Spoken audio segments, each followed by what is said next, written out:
Welcome to Picks with the Professor, the show where a real statistics professor gives you sports betting tips. This is Major League Baseball for Friday, May 10th. And we are here to recap Wednesday's off the show. Another good day. I think we've now gone to this slightly new format where we've decided to make the best model picks, B grades, and then select the A grades as the subset of the best ones of those. It's kind of how we've operated on the play of the day for so long, which has been so successful for so many years now. And so kind of decided let's try to extend that here a little bit. And that way it kind of tiers things. So people can look at the B grades and see what they want those A grades. For all 3 days we've done this now, 4 and 3. So slightly positive here. Pleased with that so far. Makes 5 straight positive days for us if you're getting the totality of picks over on Dub Club. So if you want to check some out there, you can. If you are interested in kind of assessing the model, no change so far. The overall model, kind of like best picks from the model.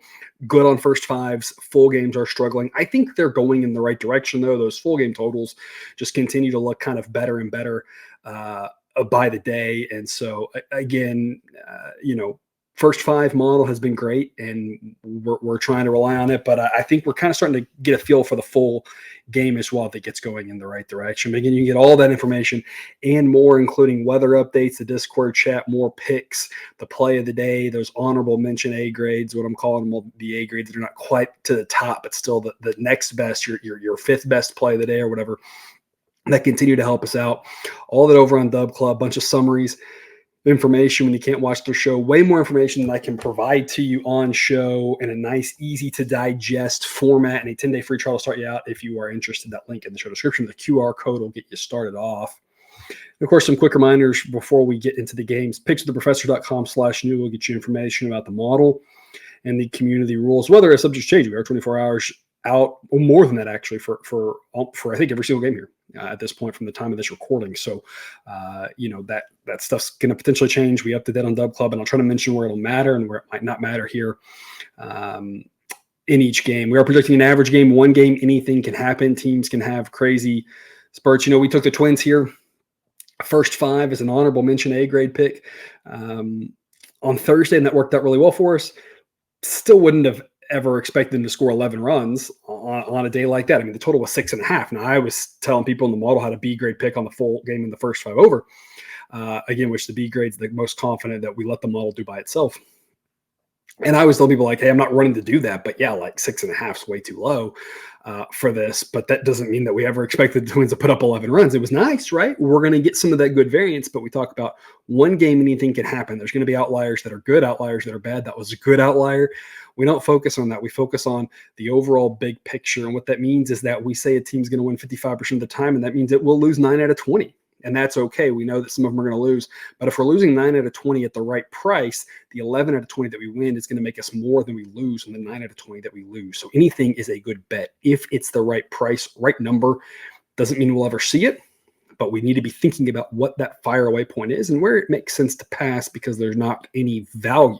That doesn't mean something won't happen and something won't win. It just means that it might not have any value at the current price because in the long run, it's something that, because of the way the juice works, it wouldn't really be profitable. But as always, take what you like and leave the rest. Last but not least, if you can like the show, we would appreciate it. We like it when you like it. No day games, unfortunately, here for us on Friday. We're going to start off with Cubs and the Pirates. Not a line yet on this one.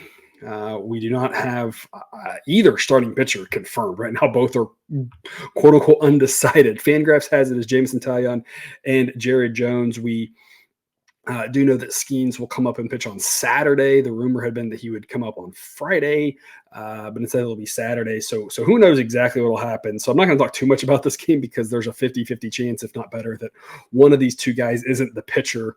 And so it's just wasted talk here. But if it happens to be these guys, we do really like Jerry Jones. 7 starts, 41 innings, 2.63 ERA, 2.40 xFIP, and a 3.28 FIP. He projects higher than that because that seems a little bit unsustainable from what we've seen from him, but he's a good prospect.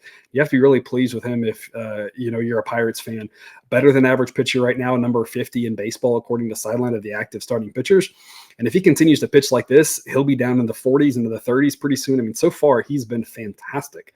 Taillon, in his 24 innings this year, 1.13 ERA.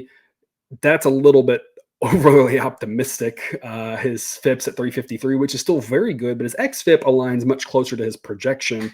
xFIP at 432 is probably closer to where he is. He's probably closer to average. It's been good so far. You want to ride the hot streaks when you can, but I'm not sure that he's the better pitcher in this one, despite the lower ERA. I actually have more faith in Jared Jones.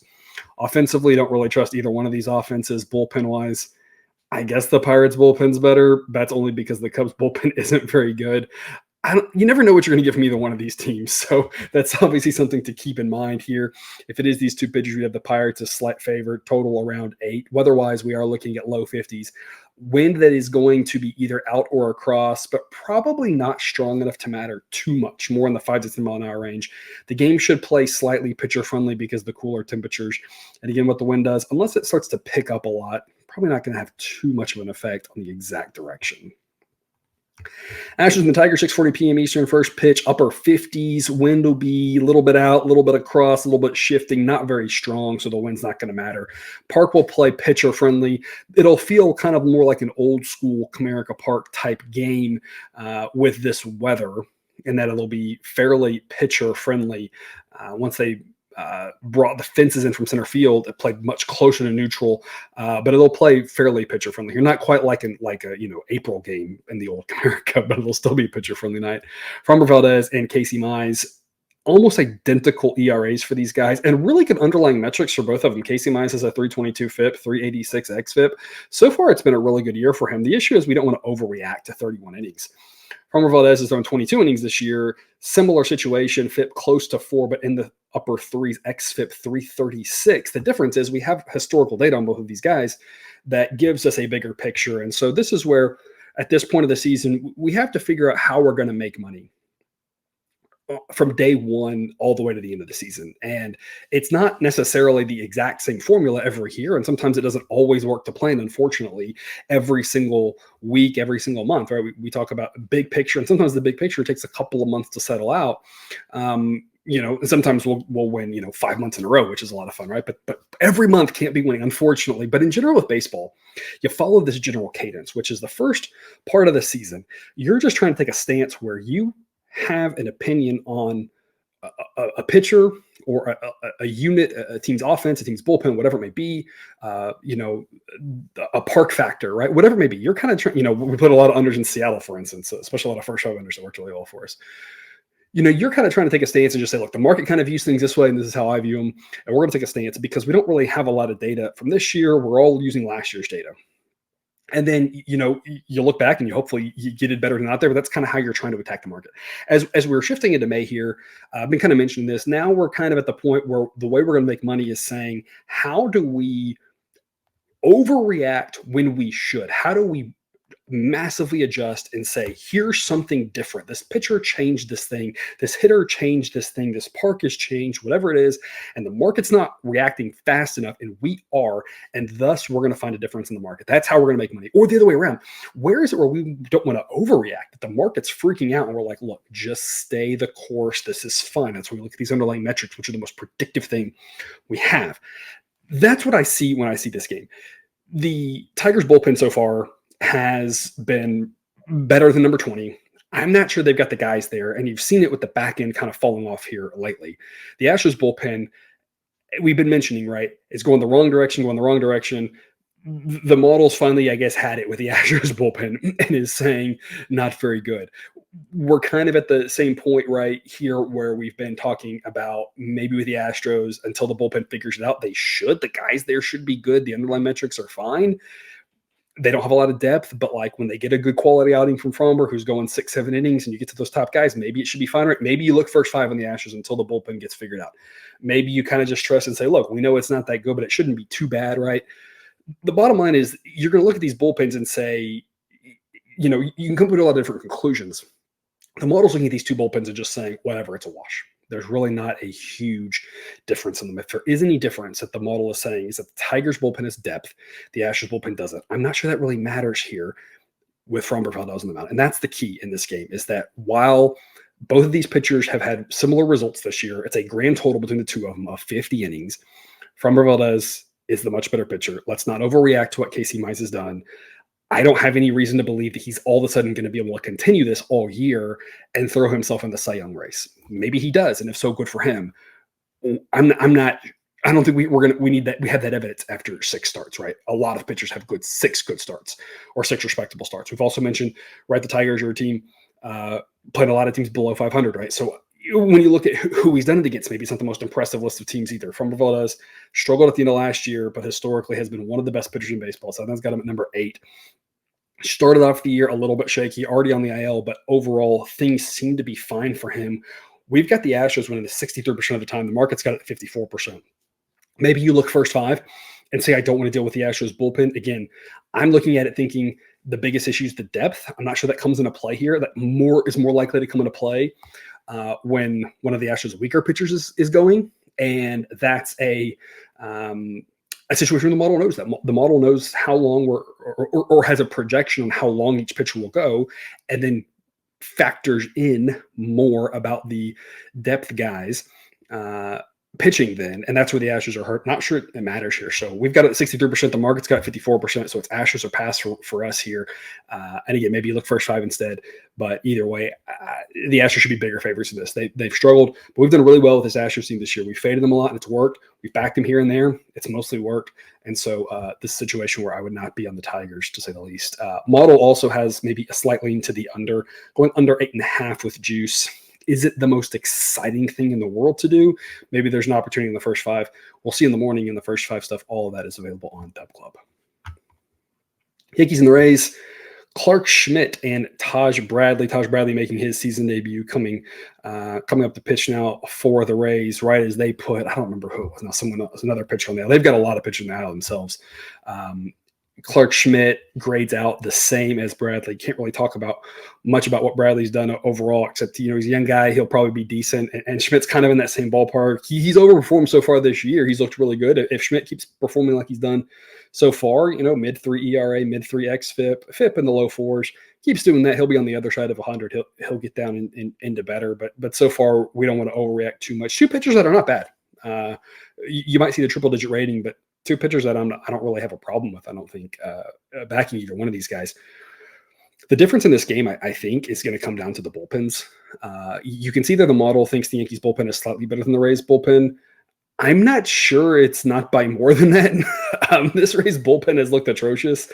I'm not sure it the rating keeps getting worse and worse. And Cousin Jared likes to talk about this a lot too, right?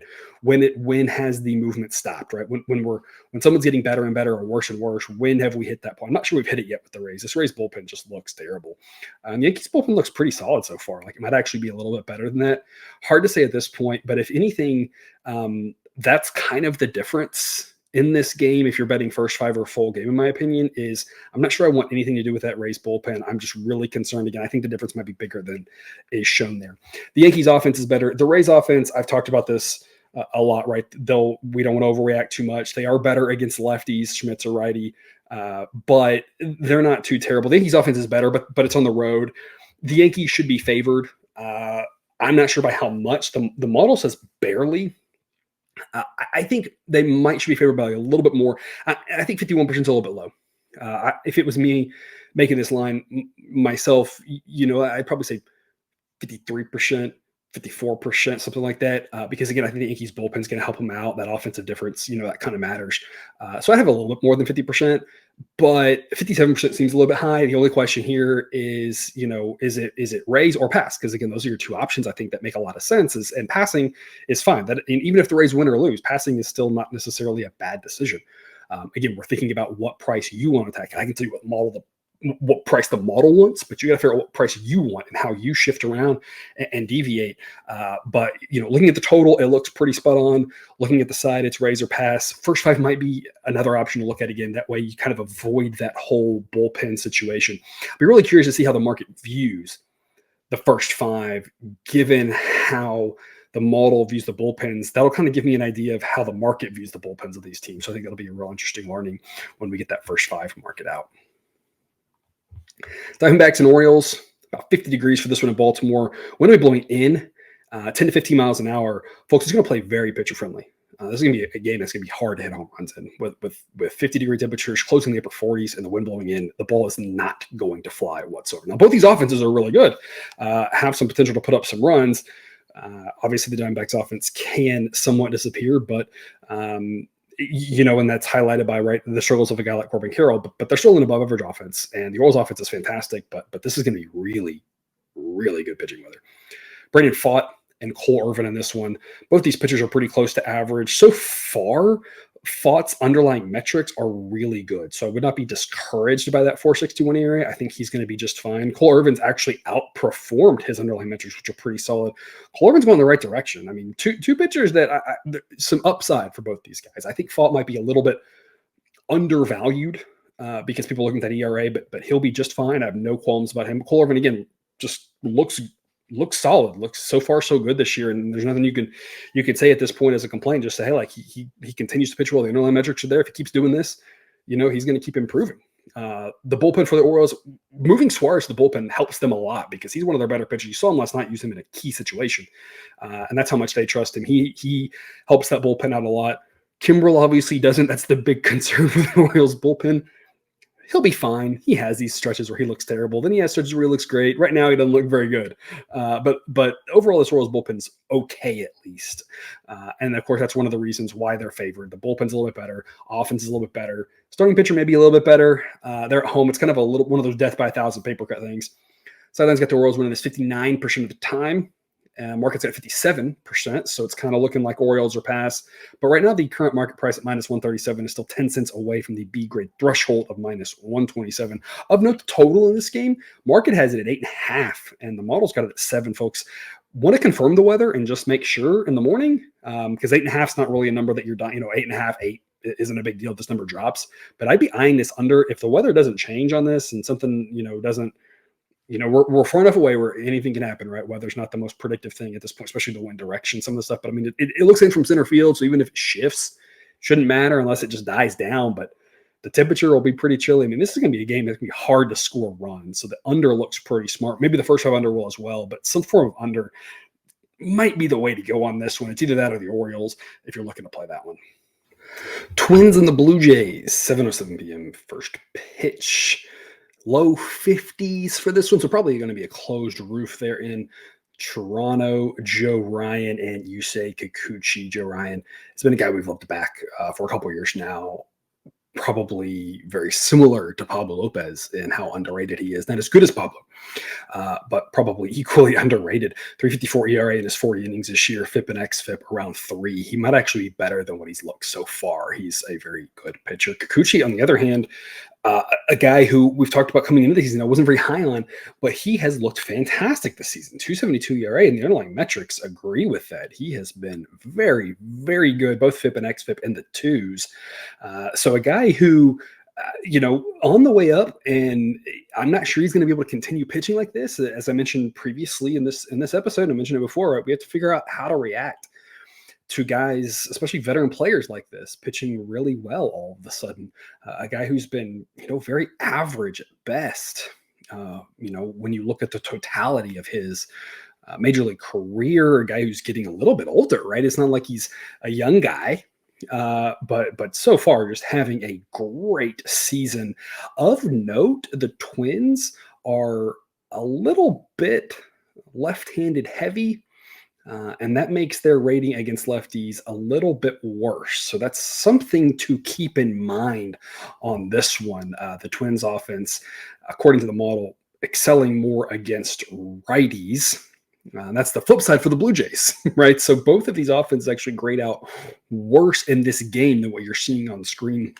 Bullpen-wise, not a lot of faith in the Blue Jays pen at this point, a lot of faith in the Twins bullpen, but we are in lockstep with the market. You can see they're both us and the market at 52%. And a fun case, not fun in that there's no real betting hedge, but a fun case where it lines up exactly. And you can see we think the price for the Blue Jays should be minus 106, but you have to pay 7 cents more than that. I think the price of the Twins should be plus 106, but you have to pay 3 cents worse than that. So a game that just doesn't really offer much right now. Of course, the Twins are on fire, so it's hard to not back them. And so looking at it, even though there's no model edge, if I had to play this, I'd be looking at the Twins. The other option you can look at is the under 8, as the model says Maybe this should be 7.5. Again, both these pitchers have a lot of upside. Both these offenses don't grade out very well against the handedness of this pitcher. So could be a low scoring affair. Braves and the Mets, 7:10 p.m. Eastern first pitch. Upper 40s. Wind will be blowing in at 10 to 15 miles an hour. Folks, this game is going to play insanely pitcher friendly. Now, obviously, we're really far out with regards to the wind direction, the wind speed, things of that nature. But at this temperature, unless something really crazy happens with this wind, the only question is how pitcher friendly it's going to be. I have to tell you from before we get to the next slide, it's under or past given these weather conditions. Charlie Morton, Jose Quintana, 5.20 ERA. Not as bad as that, but a couple starts ago, I told you he wasn't as good as his ERA looked at the time. I say the same thing we said the whole time. He's a below average pitcher at this point.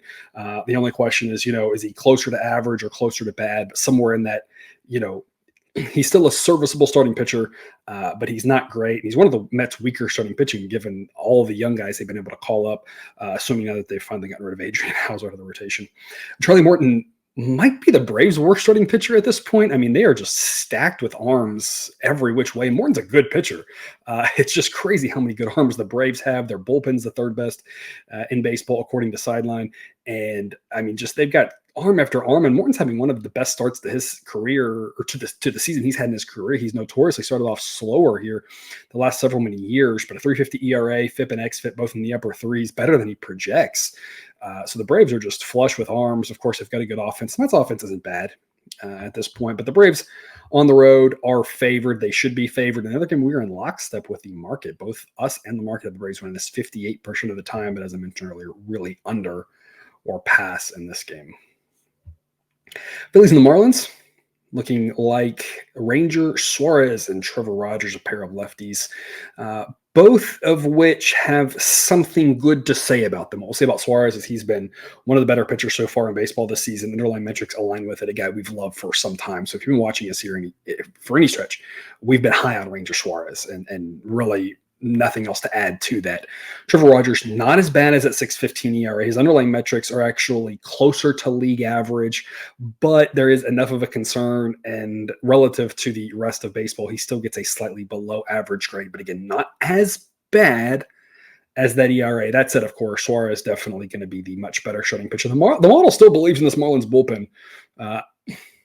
There's no reason why they should be as bad as they've been, and they looked really good against the Dodgers. Maybe that's part of it here, is that you saw that Dodgers series, the starters were the only ones who gave up runs. Like, I'm not sure the bullpen gave up a single run. If they did, I might have missed it. I mean, it was like the Dodgers got a bunch of runs in the first few innings of both the first two games, and then I don't think they got anything else. They might have gotten two off, might have been off a reliever, and that matinee on Wednesday. But I mean, you could see there why the model was like, hey, the bullpen is not the Marlins' problem. I've been saying that for weeks now. The problem with the Marlins is the offense, and the Phillies' offense is at least solid. The Phillies are favored in this game. They should be favored. That's not a question. The model says the Phillies may be favored by slightly too much. I'm not taking the Marlins right now for a couple of reasons. Number one, I'd have to have a huge edge to back the Marlins. They still aren't that good, and the Phillies are. So, I mean, I'd still need a huge edge to back the Marlins. And even though we are 2% higher on the Marlins than the market, when you look at the juice, basically the market price is about what the model says it should be. So we're just overcoming the juice. We're still not actually getting into good value. So we're nowhere near that B grade threshold for the Marlins. And I might need even higher than that to play the Marlins. Same thing when you're looking at a first five market. Maybe there's a Marlins play there, but again, we're going to have a really, really good price, because I'm just not loving fading Ranger Suarez. And again, I don't think that Trevor Rogers is that bad. It's not that. It's just, Suarez is really good. Rogers is more meh than terrible, but he's still meh. So, I mean, the Phillies are favored like they should be. Even the total looks pretty well priced. So this is a game that I'm not sure I'm going to be able to recommend anything on. But again, you never know with the first five. Sometimes everything lines up and there's randomly a first five number that the model thinks is way off. So check for Dub Club, of course, there in the morning. Nats and Red Sox, mid-40s, wind to be blowing in. This is an interesting one. We always talk about Fenway when the weather is cold, not knowing exactly how the park's going to play, because there's not a lot of foul ground. There's wonky dimensions. Things can get crazy there. But like, on a cold night like this, wind blowing in, it's a high variance situation. I almost kind of think of it like Coors. field so far the way it's been playing, where it's been more unders than not, but that's mostly been driven by the Rockies offense not being very good. But a lot of colder days when blowing in, like sometimes you don't really see a lot of it. Sometimes in Coors you see it because there's so much green out there in the outfield. There's just balls just fall. And you get some big crooked numbers. And the same thing with Fenway. That park's dimensions are so weird with the green monster. Sometimes it doesn't really matter if it's cold because the ball's not flying out for home runs. The ball's just flying off the green monster for double, double, double, right? So interesting weather situation here. Hitter-friendly ballpark, but really pitcher-friendly conditions. But I'm not sure what to really make of it. With regard to the game, I am sure what to make of it. Patrick Corbin's terrible. Tanner Houck is amazing. And I don't really think I need to go too far deeper into that. Corbin's not as bad as a 6.45 ERA, but his underlying metrics, both FIP and xFIP, are in the mid fours. He actually projects a little bit worse than that based off of using last year's data too. I mean, it's not good. Now, he does tend to get a bunch of run support, which is weird. I don't really think that's predictive, though. You don't tend to see that as a thing that overall, is predicted going forward. But so far, he's got a lot of run support here at the end of last year and this year, but he hasn't been very good. And Tanner Houck has been. His FIP's at 208, xFIP's in the mid twos. I mean, he's been really good. This is just a massive discrepancy with regards to the starting pitchers. I still don't really trust the Red Sox offense. I don't really trust the Nats offense either. Both bullpens are very respectable, but the Red Sox here should be big favorites. I think they should probably be favored by more than what they are. It's Red Sox or pass. The only thing you got to figure out is how you're playing this. We haven't determined it yet either. We'll make an official pick one way or the other on Dub Club in the morning.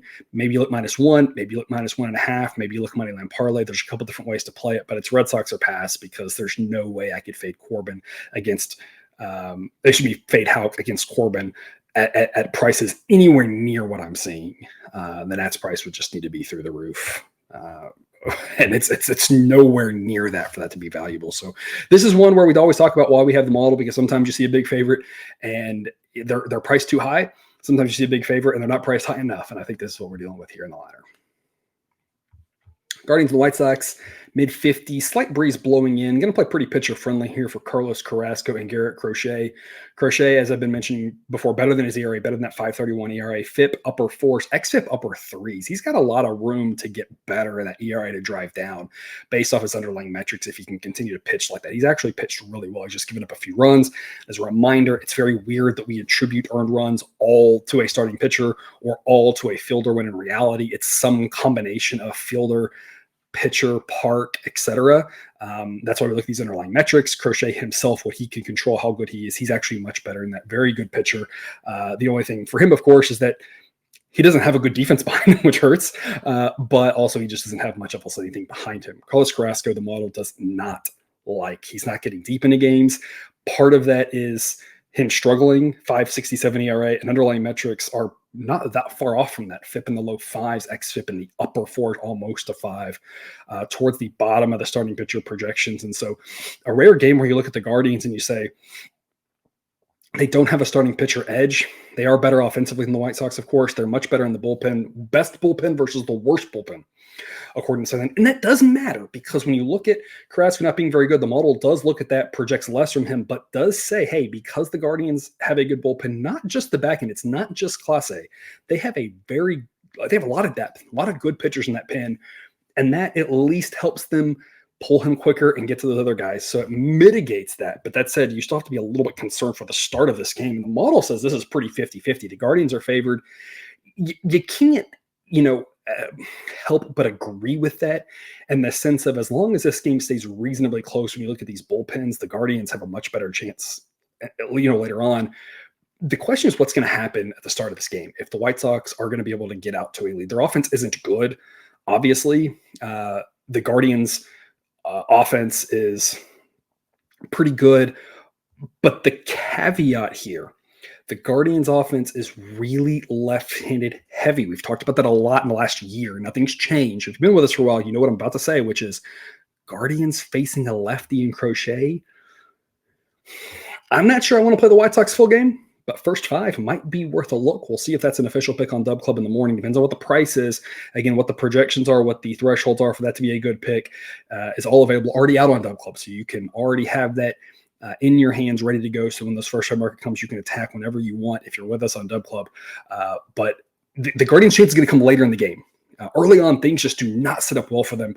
With Crochet being the better starting pitcher, being a lefty, it really mitigates the offensive edge. The Guardians have. They still have one. Don't get me wrong, but it won't be quite as big. And again, Crochet against Carrasco, I trust Crochet. I don't trust the White Sox bullpen though. So if it's Guardians, it's full game. But right now they're priced too high because I'm just nervous about that first part of the game will go. If I'm backing the Guardians in the full game, it's probably coming more in a live bet. It's first 5 White Sox or pass with regards to that, and maybe even an under, because I'm just not sure how many runs the Guardians are going to get going here early on. Maybe a first 5 under. A lot of ways this can go. I'm sure we'll have something on this game over on Dub Club in the morning. Cardinals and the Brewers. Don't know who's going for the Brewers. At this point, I'm plucking in a bullpen game for them, which is what could happen. If they call up somebody from AAA, it's likely to turn into somewhat of a bullpen game. The Brewers bullpen is very okay. Cardinals bullpen is very good. Lance Lynn, very mad. We talked about him yesterday, probably outperforming his peripherals. So I'm not sure he'll continue to do as well as he's done with that 3.28 ERA, but a very okay pitcher. Both offenses are okay. The Cardinals offense going the wrong direction, of course. Losing your choice doesn't really help that. I mentioned before, they do have Herrera behind him, who's not terrible, but Contreras was hitting so well. Anytime you lose one of your better hitters, that's not ideal. Brewers will have the edge on offense, but the Cardinals will have the edge probably everywhere else. This would be Freddie Peralta's spot, I believe, but he's suspended until Saturday. So it looks like what they're going to do is they're going to start him on Saturday, push everybody back to give everybody rest. I don't know what they're going to do here. So if it is a bullpen game or something like it, we've got the Brewers as slight favorites. But again, updates coming in the morning on Dub Club. Rangers and the Rockies, about 50 degrees for this one in Denver. Wind will be blowing out 5 to 10 miles an hour. It's going to play more pitcher friendly than an average game at Coors because of that temperature, but it's not going to drive the total down quite as much as some of these other days have because that breeze blowing out will make it where hitting a home run will still be moderately easy there. Not quite as easy as it would be in the summer, but still not like the hardest thing in the world to do. John Gray and Austin Gomber here. Gomber, of course,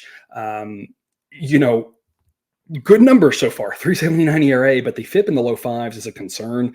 The xFIP's a little bit better. That FIP tends to get higher for pitchers at Coors Field, and that play for the Rockies. We've talked about this a lot, right? The big difference between FIP and xFIP is that FIP uses actual home run rate, whereas xFIP uses expected home run rate. Well, we tend to have Rockies pitchers give up more runs than more home runs than we would expect because the park they play in, that's part of it. So that's not really a surprise. So even if we ignore that for him, which ignoring FIP and just using xFIP for Rockies pitchers isn't the craziest thing to do.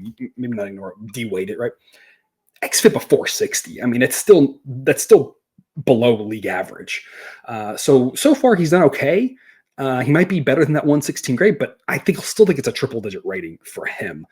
John Gray, 250 ERA, 253 FIP, xFIP's 350, projects a little bit worse than that, but having a solid season so far, and he's had, of course, stretches where he's been good. He should know how to pitch there. He pitched a long time in Coors. So a guy who should be able to adapt to that a little bit better than anybody else. The issue, of course, is that the Rangers are big favorites. They should be big favorites. I'm not really sure there's any value on them. I would say it's Rangers or pass. I don't trust this Rockies offense. I see what they're doing here on Thursday afternoon. I still don't trust them at all. And again, Gray should be less affected by pitching at Coors than most pitchers are. That said, the price on the Rangers is really high right now. Maybe, that's a money line parlay type play, but I would be thinking about it on the moneyline parlay more about the other game that you're putting it with rather than just the Rangers itself, because there's not really a lot of added value on the Rangers. Maybe a little bit more than the model realizes, but the model says should be minus 161. So paying minus 175 isn't really getting me out of bed in the morning. It's not really something that's exciting, but I couldn't take the Rockies here, especially knowing that, again, the John Gray should be able to adapt to the environment as well as anybody. Might look at the under again. It's a small edge. The issue with the Coors totals, and I've mentioned this previously. I don't think I mentioned this last week where we've played some more. I mentioned it on Twitter, but I know I mentioned it earlier in the season, and I mentioned it last year. It's a good thing to remind everybody of. And the same thing happens with Fenway as well. All the totals at Coors are higher variance. What that means is you probably want a little bit bigger of an edge to play the same thing. So where the full game total, if the full game projection was 9.43 and you could get 10, and I think it's 10 under like minus 115 at any other park in the country, yeah, I'd go under 10. At Coors, because of extra variance, the gap there of about a half a run kind of is like maybe a third of a run somewhere else. So I'm not saying you shouldn't play the under. I think the under is probably a smart play. I think it's kind of under or pass, especially again because if there is any bit of John Gray's pitched there before and he could handle it better, that's going to make the model doesn't, it's not that intricate. Then the projection total will be a little bit less. But totals are so variable there. I don't know. Under 10, like I said, it's probably the smartest play there, but it's not one I'm running to play, if that makes sense. So it's kind of Rangers or under, kind of the ways you can look there, but nothing right now. It jumps at me so much that I'm just dying to lock that in. Royals and the Angels, about 60 degrees for this one. Going to be blowing out at 5 to 10 miles an hour. Might play a little bit pitcher friendly on the slightly chillier night there in Anaheim, as the temperatures haven't really warmed up in Southern California yet. Alec Marsh and Griffin Canning. Canning not as bad as that 6.69 ERA, but he's not that good either. 113 grade, FIP and XFIP in the low fives. Not a very good pitcher. Alec Marsh in his 26 innings this season, 2.70 ERA, 3.27 FIP. XFIP's a little bit higher. The projection is more closely aligned with his XFIP, more middle of the road than his FIP. But so far the results have been pretty solid for him. So nothing real down there to say about him. Bullpen wise, I still don't trust this Angels bullpen. Offensively, I still don't really trust either one of these offenses. We've got this at 52% for the Royals, whereas the market's got it 50-50. So it's kind of a Royals or pass situation. As I always say with the Angels, if you're playing the Angels, you probably want to do it first five. And if you're fading the Angels, you probably want to do it full game. So a full game fade here of the Angels where you're playing them on the money line isn't crazy. The issue is the B grade threshold's plus 103 and minus 105 right now. So we're still almost a dime away. So it's kind of Royals or pass, but for right now, I'd probably pass. The total's priced pretty well. Also, somewhere in the mid eights is kind of a rounding error difference. I don't really think there's a ton of value there. Maybe the first five offers or something. As the first five market, I asked Cousin Jared yesterday in this game, the nightcap here on Thursday night. I said, what would you do if you're looking to play it? And the full game stuff was just mad, but we got a great first five play that we dropped on Twitter. Hopefully that hits for us. And so maybe the first five market will offer something here as well. But for the full game market, Royals are passed, but I'm not really loving that price. Dodgers and Padres, Tyler Glasnow and Michael King. Tyler Glasnow has been great. I don't know. Every time he's pitched now, I say the same thing. He gives up to 50 innings, 2.70 ERA, FIP and XFIP, both in the mid twos. I mean, so far he's pitched better than that 71 rating. I mean, he's just been fantastic. There's nothing else to say. He's really good. The end. Michael King, 4.29 ERA. He's a guy who I think started off and had a couple of decent starts, and I was cautioning everyone. I was like, the underlying metrics aren't that good. He doesn't project that good. Sure enough, things have come back to earth. His FIP's still in the upper fives. I don't think he's that bad. His XFIP's in the low fours. That XFIP's probably a more reasonable projection spot for him right now, but just a very average pitcher. The Dodgers should be favored in this game. They're the better team. The model still doesn't like their bullpen with Evan Phillips out, but it doesn't really love the Padres bullpen either. Both these offenses are solid. Here's the thing, though. When you've got Tyler Glasnow going for the Dodgers, you got to make them big favorites. The issue is the Padres are decent enough, and at home, you can't ignore that. The Padres won 2 of 3 the last time these two teams played. We've got the Dodgers winning 59% of the time. The market's got them at 60%. It looks like no real opportunity to play this one. There might be a first five opportunity in this one that I'm keeping my eye on. We'll see if that comes to fruition in the morning. Again, first five plays all over on Dub Club, other than the one free one that we give out on Twitter.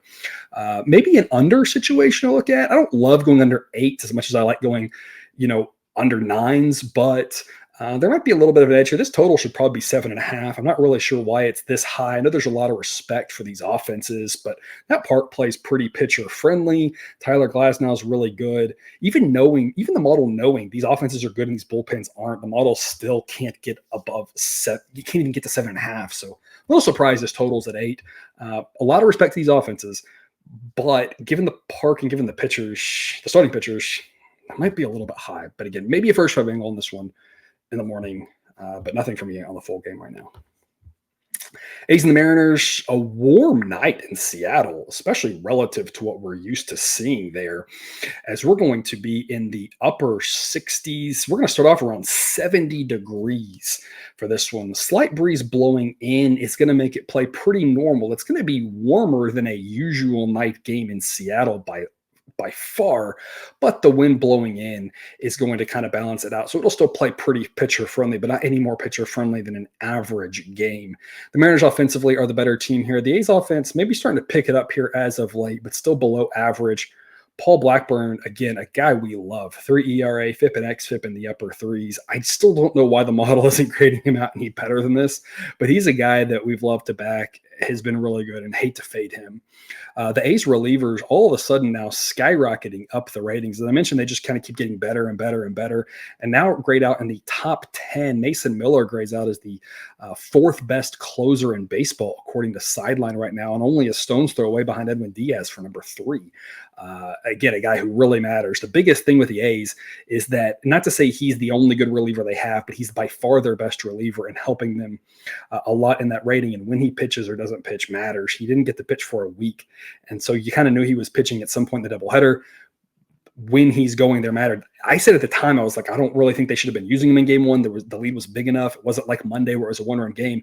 Had they saved him for game 2 and just said, we're going to use you for 2 innings for game 2, they'd probably sweep that doubleheader. Instead, they burn him in game 1 and they can't pitch him in game 2. And again, the rest of the bullpen, if you take him out, becomes average. He's what's making them above average. So he matters, of course. The A's had an off day, so he should be fresh. You just got to keep an eye on him before you bet anything. We don't know who's going for the Mariners yet, so no line available. Brian Wu looks to be coming back this weekend. He is by far their worst starting pitcher. He's by far better than Emerson Hancock. Not that Hancock won't be good one day. He's a young guy, got a lot of promise as well. But so far, Hancock was a big guy we've loved to fade. He's just not ready yet for the big leagues. And that's fine. I'm sure he'll be fine one day. But he's one of the weaker starting pitchers in baseball. So getting back to Brian Wu is an upgrade. Not that Wu is good. He's just an upgrade over Hancock. Wu's numbers are going to look better because the park he's pitching in, but he's still a slightly below average pitcher. I think Blackburn might be the better pitcher in this one. The model says Wu slightly. Blackburn's been great, though. You can't argue with what he's done for us last year and this year. If it is Wu, we've got the Mariners winning this 58% of the time, mainly on the strength of the fact that even though the A's offense is starting to come around, this Mariners offense is still better. Bullpen-wise, it's pretty close to a wash. Again, Miller really helps the A's out. The model likes his bullpen a little bit more, but not by much. And the game's in Seattle. So the Mariners should be favored in this one. Again, if this is the matchup, those are the thresholds they're on screen needed to get to a good investment according to the model. And then wrapping us up, Reds and the Giants, low 50s for this one. Wind looks to be blowing across, but the wind doesn't matter as much in that ballpark. Andrew Abbott and Logan Webb. Abbott's been the results have been there, 3.32 ERA, but the underlying metrics suggest he's been very lucky. FIP and XFIP both in the mid-4s. So a guy who projects to be more average than what he's done so far. Again, so far it's been good. I'm just not sure that's true. The Reds continue to lose, and again, I have to say we feel pretty confident, feel pretty good about what I've been saying about the Reds all season, which is this is a below average baseball team that's going to be all about their starting pitchers. If the starting pitcher can get it done for them and carry them to wins, they aren't winning. The only games they win are when the starting pitchers are fantastic. They can't do that all the time. This offense isn't that good. They really need McClain back. I don't even know when that's going to happen, if it's going to happen this year. Even if they get him back, the offense just becomes average. Their bullpen isn't that good. I've been driving the Reds are overhyped train, and you're finally starting to see why here as of late. Logan Webb was at one point this season, started off great, had risen to the best pitcher in baseball, according to Sideline, once Strider went out. Hasn't done as well on the road. He's looking like a guy, and he's still fairly young, I'll say. I mean, he's only got a few years in the league. He's not, Justin Verlander age, right? He feels like he's been around for longer than he has. But, really looking like a guy who's starting to be in that Zach Gallen, Aaron Nola, Merrill Kelly type mold where the numbers are just really different home and road, more so than usual. We account for that but he might be a little bit more extreme than that. Might be a situation where he's like the best starting pitcher at home, and on the road, he's more 50-50. So I have no qualms backing him at home if there's any bit of an edge. And again, we're going to be fading the Reds. This is your free show A-grade pick. Giants minus 150. The model says minus 163. Gets it into the this is a smart pick you should be looking at. I think you should be doing more than looking. I think you should be jumping on the Giants at minus 150. Anything in the minus 150s up to minus 160 is a fantastic bet on Logan Webb at home against the Reds team that can't figure it out, isn't that good, and continues to struggle against mediocre or better teams. They might win a couple games against the Giants here this weekend. I haven't looked at who the pitching matchups are. When they face weaker pitchers, anything can happen. But when they face good teams and or tough opponent situations, i.e. Logan Webb in San Francisco, things have not gone well for the Reds. I don't expect them to go well for the Reds. So minus 150, your A-grade free show play here on Friday. But remember, folks, shop around. Try to find the best price. Just because I'm saying minus 150 is your A-grade free play, if you can find minus 145, do it. Fire away at the best number you can.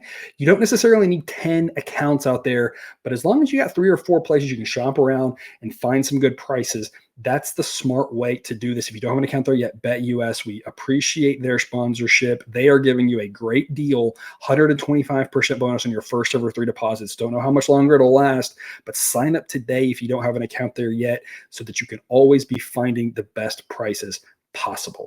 BetUS, America's favorite sportsbook and casino. Live betting and racebook. We're celebrating 30 years with a historic offer. A 125% sign-up bonus on your first 3 deposits. Plus 10% gambler's insurance. Get started today. BetUS, where the game begins. And that'll do it for our show. Thanks for watching. As always, we remind you that you can eat your betting money, but please don't bet your eating money.